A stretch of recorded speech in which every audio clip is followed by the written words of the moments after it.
Langit Jakarta siang itu mendung, seolah ikut menandai hari penting bagi perjalanan bangsa. Di gedung DPR yang megah, suasana tak biasa terasa sejak pagi. Jalan-jalan sekitar dipadati aparat keamanan, wartawan berdesakan membawa kamera, dan layar-layar televisi menyiarkan langsung jalannya sidang paripurna yang disebut sebagai salah satu momen paling bersejarah. Presiden Prabowo memasuki ruang sidang dengan langkah mantap. Wajahnya serius, sorot matanya tajam menatap para anggota dewan yang telah memenuhi kursi-kursi.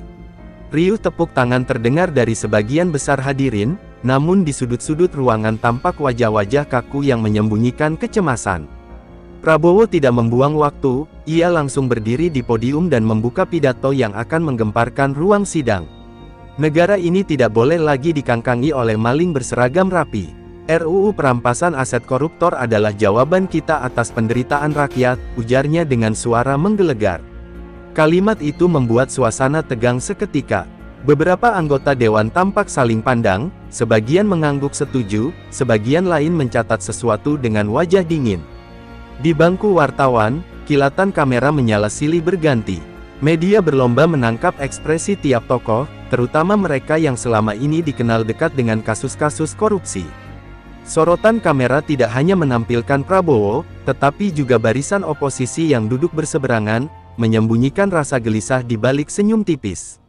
Sorak-sorai dari pendukung pemerintah sesekali terdengar, namun tak jarang juga disambut dengan cemooh dari kubu yang menolak.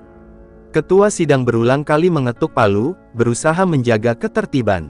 Namun semangat yang bergelora membuat suasana semakin membara. Para anggota dewan seperti terseret arus pertarungan ideologi yang tak bisa lagi ditahan. Prabowo kembali melanjutkan, kali ini suaranya lebih dalam. Jangan lagi ada alasan untuk melindungi mereka yang menghisap darah rakyat. Tidak ada kompromi. Uang haram harus kembali pada pemiliknya, rakyat Indonesia. Kalimat itu disambut tepuk tangan keras, berdiri beberapa anggota fraksi yang setuju, seakan ingin menunjukkan sikap tegas di depan publik. Di luar gedung, ribuan masyarakat berkerumun di depan layar besar yang menayangkan jalannya sidang. Mereka bersorak tiap kali Prabowo melontarkan kata-kata lantang. Ada yang membawa spanduk bertuliskan asteris, dukung perampasan aset koruptor, asteris, ada pula yang menyalakan suar merah, menambah dramatis suasana ibu kota. Meski demikian, di dalam ruangan, ketegangan makin terasa. Beberapa anggota dewan yang dikenal vokal mulai gelisah, tangan mereka bergetar saat memegang mikrofon. Mereka tahu, begitu giliran bicara tiba, suara mereka akan terekam sejarah, apakah berpihak pada rakyat atau justru berdiri di sisi para koruptor. Sementara itu, Gibran, sang wakil presiden, duduk tenang di kursinya. Tatapannya fokus pada jalannya sidang, wajahnya nyaris tanpa ekspresi. Namun ada sinar di matanya, seperti seseorang yang sedang menunggu saat tepat untuk bergerak. Keheningan sikapnya justru menimbulkan tanda tanya besar, apa yang akan ia lakukan ketika tiba gilirannya. Hari itu baru memasuki babak awal. Namun semua yang hadir di ruang sidang tahu, pertempuran politik terbesar dalam sejarah modern Indonesia baru saja dimulai. RUU ini bukan sekadar peraturan, melainkan medan perang yang akan menentukan arah bangsa, berpihak pada kebenaran atau tunduk pada kekuatan uang haram. Ketegangan di ruang sidang semakin terasa ketika giliran Anies Baswedan dipanggil maju.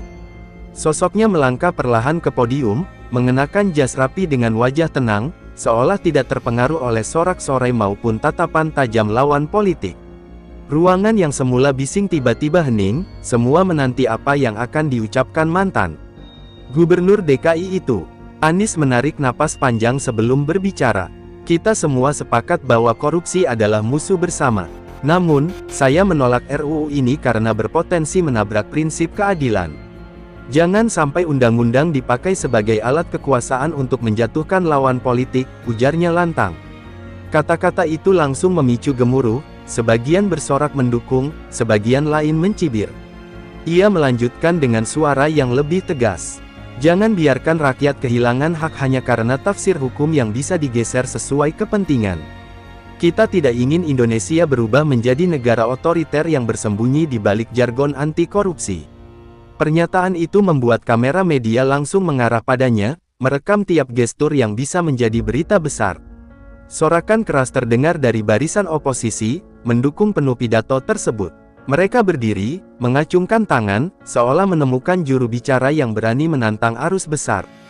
Namun di sisi lain, para pendukung RUU mulai gelisah, beberapa menggerutu, bahkan ada yang menghentak meja sebagai tanda tidak setuju. Prabowo hanya menatap tajam dari kursinya, tanpa ekspresi berlebihan. Namun, kilatan matanya jelas menunjukkan ketidakpuasan. Ia tahu, penolakan Anies tidak sekadar soal hukum, melainkan juga langkah politik yang dirancang untuk menggoyang legitimasi pemerintahannya. Anies semakin berapi-api. Korupsi harus diberantas, itu jelas. Tetapi cara kita memberantas juga harus berlandaskan konstitusi yang kuat. Tanpa itu, rakyat justru akan menjadi korban dari kesewenang-wenangan negara. Kalimat itu membuat beberapa orang mengangguk setuju, bahkan ada yang bertepuk tangan singkat. Namun, suasana mulai ricuh ketika beberapa anggota fraksi pendukung RUU berdiri sambil berteriak. "Omong kosong, jangan pura-pura membela rakyat sementara koruptor justru dilindungi oleh sikap kalian," seru seorang anggota dewan dengan suara lantang. Ketua sidang kembali mengetuk palu, mencoba meredam keributan yang semakin sulit dikendalikan. Di luar gedung, pernyataan Anies sudah tersebar cepat lewat media sosial. Tagar tagar tolak RUU perampasan langsung jadi trending, diiringi dengan debat sengit antar warganet. Ada yang menilai Anies berani melawan arus demi menjaga demokrasi, ada pula yang menuduhnya melindungi kepentingan gelap para elit yang takut hartanya tersapu. Beberapa tokoh politik lain ikut angkat bicara, mendukung Anies dengan argumen serupa. Mereka mengklaim bahwa pemerintah terlalu terburu-buru, bahwa masih ada celah hukum yang bisa disalahgunakan. Semakin banyak suara penolak, semakin jelas bahwa RUU ini tidak akan melenggang mulus tanpa perlawanan sengit. Prabowo akhirnya berdiri, wajahnya tampak menahan emosi. Ia tidak langsung membalas, hanya menatap seluruh ruangan dengan tatapan penuh wibawa. Saat itu, Gibran masih duduk diam, namun sorot matanya tak pernah lepas dari podium. Ia tampak mencatat setiap kata yang dilontarkan Anies, seakan sedang menunggu momentum untuk melancarkan serangan balik. Ruang sidang berubah menjadi arena pertempuran kata-kata. Pendukung dan penolak saling teriak, membuat suasana semakin panas. Satu hal yang pasti, perpecahan ini bukan lagi sekadar soal pasal dan ayat, melainkan pertarungan ideologi, kepentingan, dan masa depan bangsa. Hari itu, penolakan Anies menjadi titik api yang menyulut pertempuran lebih besar. Rakyat di luar gedung kian resah, menunggu siapa yang akan tampil menutup perdebatan dengan argumen yang tak terbantahkan. Semua mata kini tertuju pada Gibran, apakah ia akan tetap diam atau meledak dengan suara yang mengejutkan. Ketegangan masih menyelimuti ruang sidang ketika suara gaduh belum juga reda. Para anggota dewan berteriak silih berganti, sebagian mendukung Anies, sebagian lain membela presiden. Di tengah hiruk-pikuk itu, Gibran Rakabuming Raka, sang wakil presiden, perlahan berdiri dari kursinya. Gerakannya sederhana, namun cukup membuat ruangan hening seketika. Tatapan mata semua orang mengarah padanya. Selama dua babak sidang sebelumnya, Gibran lebih banyak diam, hanya mencatat dan sesekali berbisik pada staf di sebelahnya. Namun, kali ini aura yang terpancar berbeda. Ia melangkah ke podium dengan langkah tenang, membawa secarik catatan, meski semua orang tahu ia tidak akan sekadar membaca teks. "Saudara-saudara," ucapnya membuka pidato dengan nada datar namun tegas, "selama 2 jam terakhir kita mendengar banyak argumen. Ada yang mengaku membela rakyat, ada yang berdalih soal keadilan. Tapi izinkan saya bertanya, di mana kalian ketika uang rakyat dirampas selama puluhan tahun? Di mana suara kalian saat rumah sakit kekurangan obat, ketika anak-anak putus sekolah karena anggaran bocor?" Ruangan mendadak riuh kembali, kali ini dengan sorakan keras dari para pendukung RUU. Kilatan kamera tak berhenti menyorot wajah Gibran yang penuh keyakinan. Ia menatap tajam ke arah Anies, tanpa menyebut nama, namun jelas bahwa sindiran itu diarahkan kepadanya.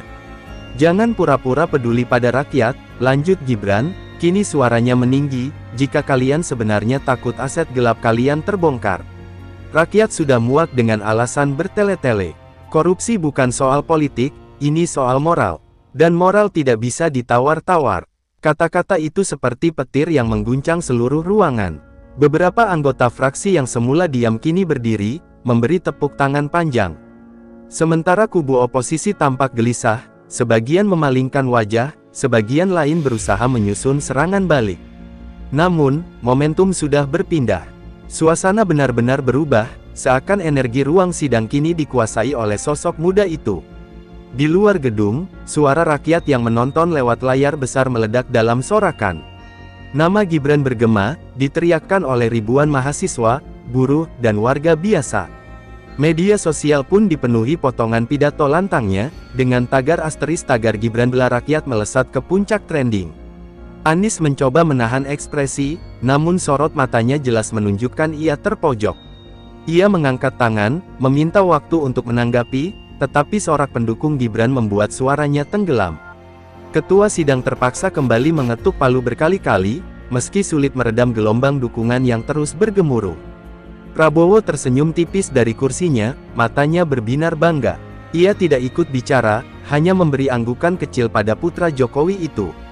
Semua orang paham, inilah saat yang akan tercatat dalam sejarah, wakil presiden muda tampil sebagai garda depan perang melawan korupsi. Gibran menutup pidatonya dengan kalimat yang membuat bulu kuduk berdiri. Jika kita benar-benar berdiri untuk rakyat, maka tak ada alasan untuk menolak RUU ini. Jangan biarkan sejarah mencatat kalian sebagai pelindung koruptor. Pilihannya hanya dua, berpihak pada rakyat, atau menjadi musuh bangsa ini. Keheningan sesaat menyelimuti ruangan setelah kalimat terakhir itu. Namun seketika, tepuk tangan dan sorakan dukungan kembali menggema, kali ini lebih dahsyat dari sebelumnya. Para kamera televisi mengabadikan momen tersebut, menandai babak baru pertarungan politik yang kian panas. Hari itu, Gibran tidak hanya berbicara sebagai wakil presiden, melainkan sebagai simbol keberanian generasi baru yang menolak tunduk pada ketakutan lama. Suaranya bergema keluar dari ruang sidang, menjalar ke jalanan, membakar semangat rakyat yang sudah lama menunggu keadilan nyata. Pidato Gibran mengguncang bukan hanya ruang sidang, tetapi juga hati rakyat yang menyaksikan dari luar. Ribuan orang yang sejak pagi berkerumun di sekitar gedung DPR kini berteriak semakin lantang. Spanduk bertuliskan rampas aset koruptor. Selamatkan negeri. Dikibarkan tinggi-tinggi, sementara genderang ditabuh tanpa henti, menciptakan suasana seperti medan perang. Di berbagai sudut ibu kota, gelombang massa terus berdatangan. Mahasiswa dari kampus ternama berjalan beriringan sambil menyanyikan yel-yel perlawanan. Buruh dengan pakaian kerja penuh debu ikut bergabung, membawa poster sederhana dari kardus bekas, namun penuh makna. Bahkan para ibu rumah tangga membawa anak-anak mereka, menandakan bahwa perjuangan ini bukan lagi sekadar urusan elit, melainkan suara rakyat sejati. Di sisi lain, kelompok yang menolak RUU pun tak tinggal diam. Mereka menggelar aksi tandingan dengan slogan tolak tirani hukum. Masa ini tak kalah bising, meneriakkan tuduhan bahwa pemerintah hanya mencari popularitas dan membuka jalan untuk penyalahgunaan kekuasaan. Bentrokan kecil mulai terjadi di beberapa titik, memaksa aparat menambah barisan pasukan.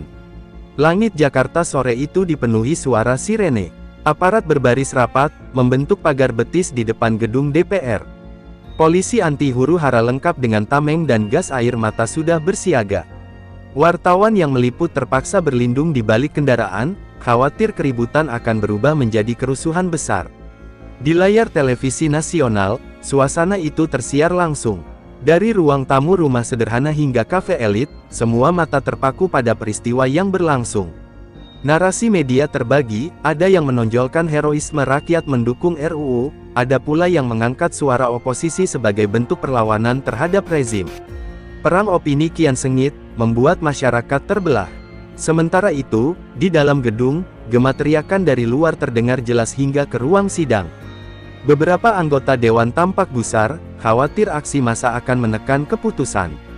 Namun, bagi sebagian lain, suara rakyat di luar menjadi bahan bakar untuk berdiri lebih kokoh membela pengesahan RUU.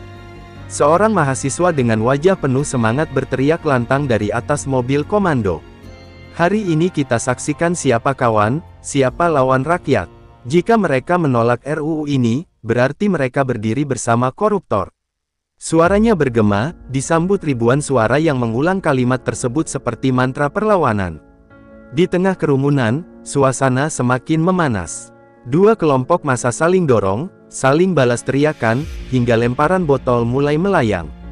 Aparat buru-buru bergerak, menembakkan gas air mata untuk memisahkan kedua kubu.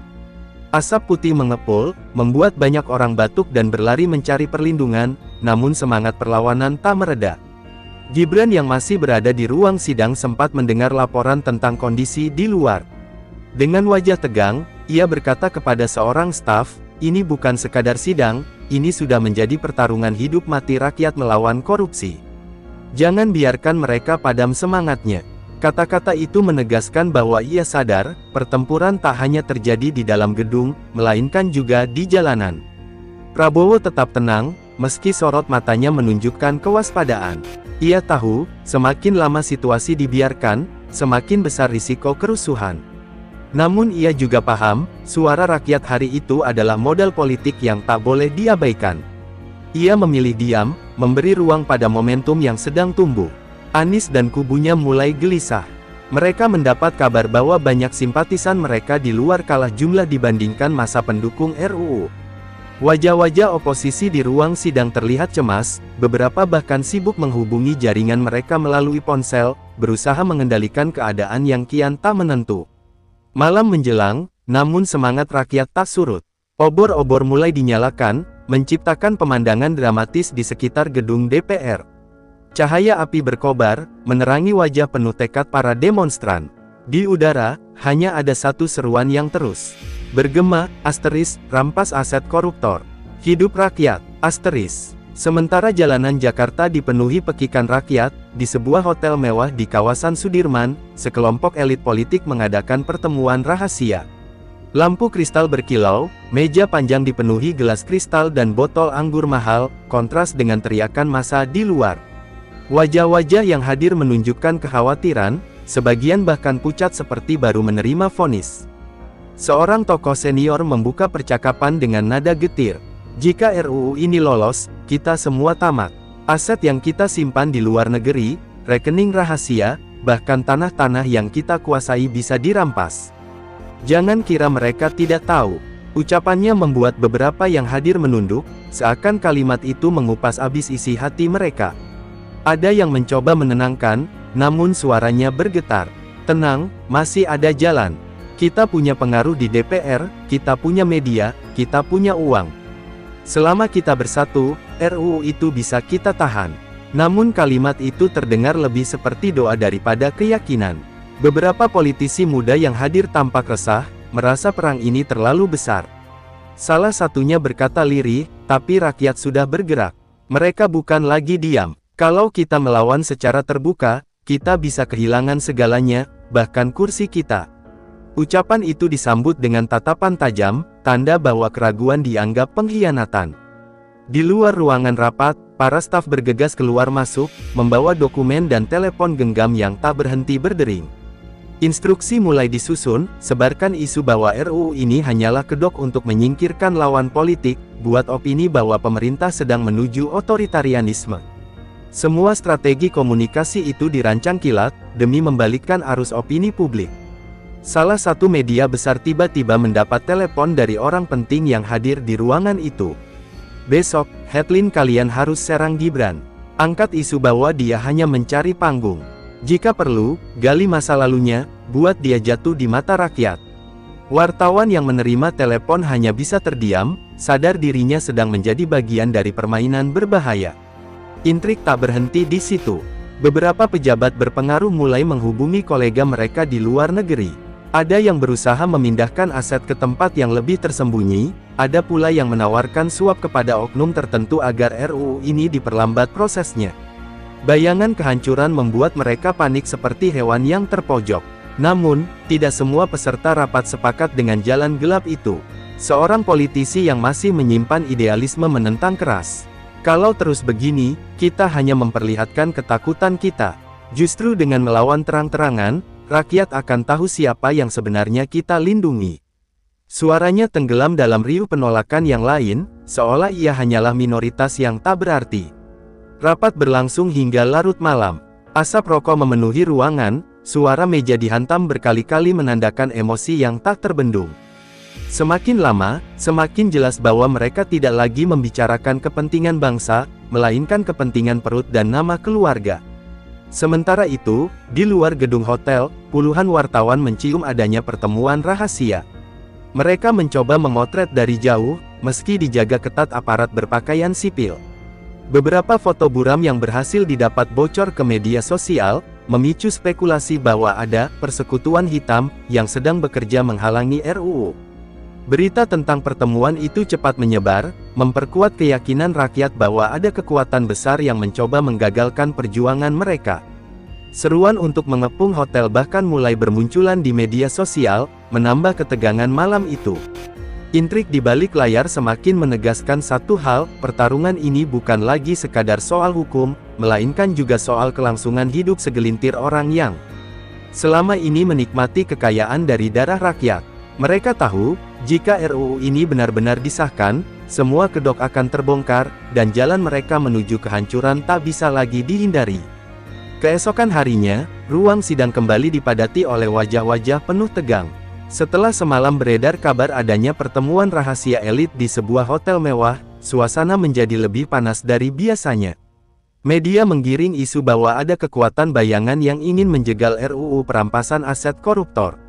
Semua mata tertuju pada sidang ini, yang dianggap penentuan arah bangsa. Presiden Prabowo berdiri pertama kali. Ia menatap seluruh anggota dewan dengan sorot mata yang tajam, lalu berkata lantang, "Hari ini saya tidak akan banyak berbasa-basi. Siapapun yang melawan RUU ini, sama saja berdiri di sisi koruptor." Kalimat itu menghantam keras, membuat sebagian wajah menegang. Beberapa anggota dewan spontan bertepuk tangan, sementara yang lain duduk membeku. Anies bangkit dari kursinya, menahan gejolak yang jelas terlihat dari wajahnya. Dengan suara tegas, ia menanggapi, "Bapak Presiden, jangan sembarangan menuduh. Kami menolak bukan berarti kami mendukung koruptor. Kami hanya ingin memastikan hukum tidak dipakai sebagai alat untuk menyingkirkan lawan politik." Ucapannya disambut sorakan dari kubu oposisi, namun juga cemooh keras dari pendukung RUU. Ketua sidang berulang kali mengetuk palu, mencoba meredakan keributan. Namun suasana seperti lautan ombak yang tak terkendali. Teriakan, tepukan meja, hingga ejekan berhamburan, menjadikan sidang itu lebih mirip arena gladiator daripada forum negara. Gibran akhirnya bangkit kembali. Suaranya lantang, penuh emosi, menembus riuhnya ruangan. "Cukup, jangan lagi sembunyikan kepentingan kalian dengan alasan hukum. Rakyat sudah tahu siapa yang takut kehilangan aset haramnya. Jika benar kalian membela rakyat, buktikan dengan mendukung RUU ini, bukan bersembunyi di balik retorika kosong." Ruangan langsung bergetar oleh tepuk tangan panjang. Beberapa anggota dewan yang semula ragu mulai berdiri, menandakan perubahan sikap. Sorot kamera televisi menyorot wajah-wajah yang tiba-tiba panik, takut terekam sebagai penolak ketika opini publik sudah jelas berpihak pada pengesahan. Anies mencoba melawan arus dengan argumen baru. "Saudara Wakil Presiden, jangan menganggap semua orang yang menolak ini koruptor. Demokrasi memberi ruang untuk berbeda pendapat." Namun sebelum kalimatnya selesai, Gibran kembali menyambar. "Benar, demokrasi memberi ruang. Tapi demokrasi juga menuntut keberanian untuk melawan koruptor. Kalau kalian hanya diam, itu bukan demokrasi, itu pengkhianatan." Sorak-sorai membahana, mengguncang langit-langit ruang sidang. Ketua sidang hampir kehilangan kendali. Ada anggota dewan yang berdiri di kursinya sambil berteriak, ada pula yang melambaikan tangan meminta ketenangan. Namun, momentum sudah milik Prabowo dan Gibran. Prabowo lalu berdiri sekali lagi, kali ini dengan suara lebih tenang namun penuh wibawa. "Saya katakan sekarang, sejarah akan mencatat siapa yang berpihak pada rakyat. Jangan pernah berpikir rakyat bisa dibodohi lagi. Hari ini, kita putuskan, apakah kita masih punya harga diri sebagai bangsa atau tidak." Di luar gedung, ribuan massa mendengar kabar jalannya sidang lewat pengeras suara dan siaran langsung. Sorakan dukungan menggema, menciptakan semangat baru yang seakan menggetarkan dinding-dinding gedung parlemen. Rakyat menunggu hasil dengan napas tertahan, tahu bahwa keputusan hari itu akan mengubah arah negara. Anies dan kubunya semakin terpojok. Mereka sadar, setiap kalimat yang keluar kini tidak hanya dinilai oleh rekan-rekan dewan, tetapi juga oleh jutaan rakyat yang menatap dari luar. Wajah-wajah murung dan keringat dingin menjadi bukti bahwa posisi mereka semakin lemah. Pertarungan politik hari itu bukan lagi sekadar debat pasal demi pasal. Ia telah menjelma menjadi duel terbuka antara keberanian melawan ketakutan, antara suara rakyat melawan kepentingan segelintir orang. Dan semua yang hadir tahu, hasil pemungutan suara besok akan menentukan siapa pemenang sesungguhnya. Matahari pagi menembus jendela kaca gedung parlemen ketika seluruh anggota dewan mulai berdatangan. Tidak ada yang datang dengan wajah tenang, hampir semuanya tampak gelisah, seakan mereka tahu apapun yang terjadi hari ini akan tercatat dalam sejarah bangsa. Di luar, lautan massa berkumpul dengan poster, spanduk, dan teriakan penuh semangat. Jalanan dipenuhi barikade polisi, namun sorak rakyat tetap menggema menembus gedung. Ketua sidang membuka pertemuan dengan suara berat, "Hari ini kita sampai pada puncak pembahasan RUU perampasan aset koruptor. Keputusan ini akan menentukan arah bangsa ke depan." Semua mata langsung tertuju pada meja pimpinan, sementara tangan-tangan mulai gemetar di balik kursi masing-masing. Prabowo berdiri lebih dulu. Dengan suara mantap ia berkata, "Kita sudah terlalu lama dikuasai oleh ketakutan. Hari ini, saya menuntut keberanian dari kalian semua. Tidak ada alasan lagi untuk menunda." Kata-kata itu membuat sorak-sorai menggema dari balkon, tempat para tamu undangan dan perwakilan rakyat duduk. Anies mencoba memberi perlawanan terakhir. Ia berdiri, menatap seluruh ruangan, lalu berkata, "Saya tidak pernah menolak pemberantasan korupsi. Tapi saya ingin memastikan hukum ini tidak berubah menjadi alat politik." Suaranya terdengar mantap, namun sorak ejekan dari luar gedung menenggelamkan kalimatnya. Gibran langsung bangkit, wajahnya tegang namun penuh keyakinan. "Saudara Anies, rakyat sudah muak dengan alasan itu. Koruptor tidak pernah peduli hukum digunakan sebagai apa. Yang mereka takutkan hanya satu, kehilangan hasil rampasan mereka.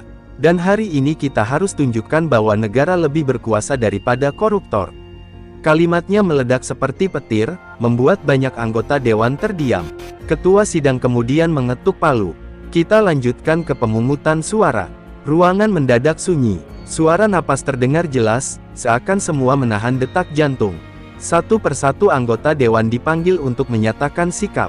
Ketika daftar suara dibacakan, beberapa nama yang sebelumnya digadang menolak justru menyatakan setuju. Riak kecil muncul di antara kursi-kursi, wajah-wajah pucat mulai terlihat. Perubahan itu jelas akibat tekanan rakyat yang terus menggema dari luar gedung dan sorotan media yang menempel tanpa henti. Saat giliran terakhir diumumkan, seluruh ruangan terhenti dalam senyap. Ketua sidang mengangkat lembar hasil penghitungan, lalu dengan suara lantang menyatakan, dengan suara mayoritas, RUU perampasan aset koruptor disahkan. Ruangan pun pecah dalam tepuk tangan dan sorak yang mengguncang. Prabowo menunduk sebentar, lalu mengangkat tangannya ke udara. Wajahnya menegang namun matanya berbinar, seakan beban besar akhirnya terangkat. Gibran berdiri di sampingnya, menyalami beberapa anggota dewan yang ikut mendukung. Di luar gedung, rakyat bersorak, sebagian menangis bahagia. Sejumlah orang memeluk satu sama lain, merasa perjuangan panjang akhirnya membuahkan hasil. Kamera media merekam setiap momen, menyiarkannya ke seluruh pelosok negeri. Anies hanya bisa duduk diam di kursinya, wajahnya muram. Ia menyadari momentum sudah lepas dari genggamannya. Lawan politiknya tidak hanya menang di ruang sidang, tetapi juga merebut hati rakyat. Hari itu, sejarah baru tercipta. Bukan hanya tentang disahkannya sebuah undang-undang, tetapi juga tentang perlawanan terbuka yang akhirnya dimenangkan oleh keberanian. Dan sejak momen itu, arah politik negeri ini berubah selamanya.